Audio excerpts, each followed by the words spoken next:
இன்னைக்கு ஒரு குட்டி விழாக்கு இன்னைக்கு சிக்கன் மாலதி குஃப்தா தான் செய்ய போகிறோம். மலாய் குஃப்தா பக்காவாக எல்லாத்தையும் ரெடி பண்ணிவிட்டு ஒரு பிளாக் காஃபியை போட்டு குடிச்சிட்டு சுல்தாம்பி கூட ஒரு ரிஃப்ரெஷ் பண்ணிவிட்டு இப்போ சமையலை ஸ்டார்ட் பண்ண வேண்டியதான். போன்லெஸ் சிக்கனு, ஒரு வெங்காயம், சீஸு, பச்சை மிளகாலாம் போட்டு நல்லா அரைச்சி எடுத்துகிட்டு வந்துட்டான் கபரு. கூடவே 2 ஸ்பூனு பொட்டுக்கடலை powder, garam masala, salt to taste, மஞ்சத்தூள், சில்லி ஃப்ளெக்ஸ் எல்லாம் போட்டு நல்லா வடைக்கு மாவு பிணைகிற மாதிரி பிணைஞ்சு எடுத்துக்கிட்டாச்சு. கோரியண்டரையும் போட்டு விட்டு மிக்ஸ் பண்ணி வச்சுட்டு கூடவே கொஞ்சம் நெய்யும் ஊற்றி வாசத்துக்காக கையில் கொஞ்சம் ஆயிலை தடவிக்கிட்டு உருட்டி எடுக்க வேண்டியதான்.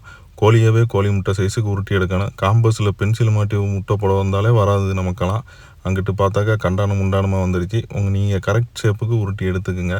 நல்லா டீப் ஃப்ரை பண்ணிடக்கூடாது. அரை வேக்காடு 3/4 வேக்காடுக்கு பொரித்து தனியாக அவ்வளோ ஒரு ஓரமாக வச்சுருவோம். கபூர் கண்ணில் படாமல் வைக்கணும், இல்லைன்னா காணாம போயிடும். அந்த பக்கம் ஒரு வெங்காயம், இது மல்லியோட தண்டு, பச்சை மிளகா, அப்புறமா கொஞ்சம் முந்திரி இருந்தால் போடுங்க. நம்மள்ட்ட முந்திரி இல்லாததுனால பாதாமியும் போட்டு லைட்டாக ஃப்ரை பண்ணி தண்ணியை ஊற்றி நல்லா வேக வச்சு ஆற வச்சு மிக்ஸி ஜாருக்கு மாற்றி அதையும் அடித்து எடுத்துகிட்டு வந்தாச்சு. கிரேவி ஸ்டார்ட் பண்ண வேண்டியதான். எண்ணெயை ஊற்றி ஸ்பைசஸ்ஸு அரைச்சி அந்த வெங்காயம், பச்சை மிளகா, சாந்தையும் ஊற்றி விட்டு நல்லா பச்சை வாடையெல்லாம் போனதுக்கப்புறம் மல்லித்தூள், சீரகத்தூள், மிளகுத்தூள், சால்ட்டு கொஞ்சமாக போட்டுக்கணும். ஆல்ரெடி குஃப்தாவில் சால்ட் இருக்குங்கிறதுனால நல்லா ஒரு மிக்ஸில் கொடுத்து மசாலா வாடையெல்லாம் போனதுக்கப்புறம் அரடப்பா தயிரை ஊற்றி ஒரு மிக்ஸில் போட்டு அப்படியே கொஞ்சம் நேரம் இங்கிட்டு திரும்புறதுக்குள்ளே கபரு 2 உருண்டையை தூக்கிட்டான். சாண்ட்விச் செய்கிற பிள்ளைக்கு பசி வந்துருச்சுமா 10:30 மணிக்கெல்லாம் குப்பூசுக்குள்ளே வச்சுட்டான். சரி, நமக்கும் ஒன்று கொடுத்ததுனால நம்மளும் சும்மா இருந்துட்டோம். 2 பேரும் சாண்ட்விச்சை சாப்பிட்டுக்கிட்டே அடுத்து பக்காவாக கிரேவி சூப்பராக எண்ணெய் பிரிஞ்சு வந்துருச்சு.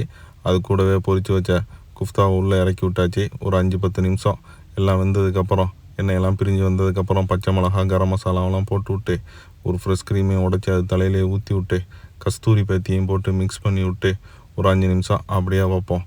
அதுக்குள்ளேயே நம்ம போய் ஜும்மா தொழுதுட்டு வந்தாச்சு.